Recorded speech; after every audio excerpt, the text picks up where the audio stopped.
Mais cet atelier était un moment de réflexion un an après le passage de la loi sur le mariage, sur l'ouverture du mariage aux couples de même sexe, et sur ce que ce débat a dit de son rapport au droit. Donc en effet, c'était plutôt une réflexion sur comment tout ce débat s'est positionné autour de la fonction du droit dans notre société. On a pu constater que les prises de position des chrétiens, qui ont été quand même nombreuses et très présentes pendant tous ces débats, elles ont été faites en escamotant aussi bien leurs convictions religieuses que le rapport au texte biblique. Et sur les raisons de cette désolidarisation des chrétiens par rapport à leurs racines croyantes.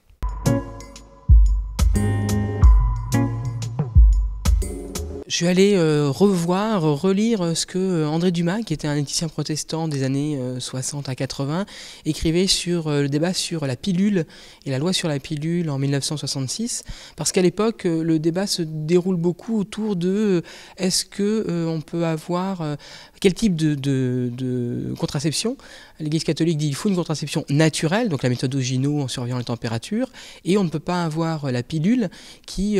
intervient dans les processus naturels et donc est anti-naturelle. Et André Dumas intervient dans ce débat-là pour dire que c'est une vision qui laisse de côté à la fois que dans les deux cas c'est bien une intervention de l'homme sur les processus naturels et donc les deux sont aussi peu naturels, mais surtout il remonte à une question théologique. Il fait remarquer que dans la Bible, si les animaux se reproduisent, l'homme procrée, ces animaux se reproduisent selon leur espèce, le terme espèce n'est pas utilisé pour l'homme, et que l'homme est au contraire amené à dominer la nature, donc y compris sa propre nature, et que donc il a d'une certaine manière une nature humaine qui est celle d'intervenir dans la nature, y compris la sienne, pour la changer, et que donc par exemple dans le débat sur le mariage pour tous, cette vision de vouloir refaire venir une famille naturelle, une sexualité naturelle, et relativement en contradiction justement avec ce qui serait dans la nature de l'homme, c'est-à-dire d'inventer, de ne pas être coincé dans la nature, mais d'inventer sa propre nature.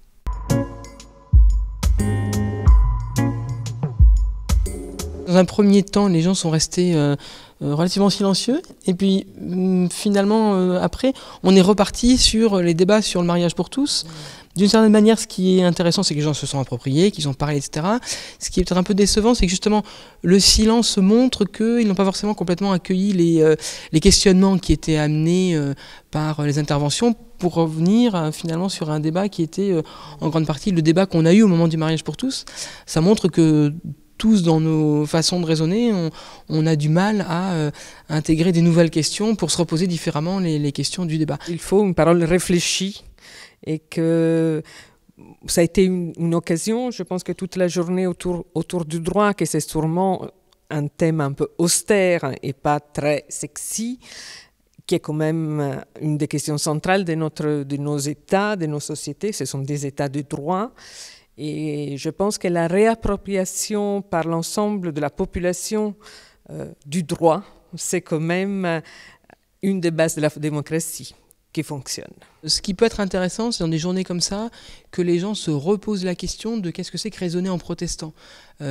Pas pour penser qu'il y aurait une position protestante, mais pour penser qu'il y a dans la Bible, dans l'histoire de la théologie protestante, dans l'histoire des protestants, des choses qui se sont passées, qui permettent d'apporter quelque chose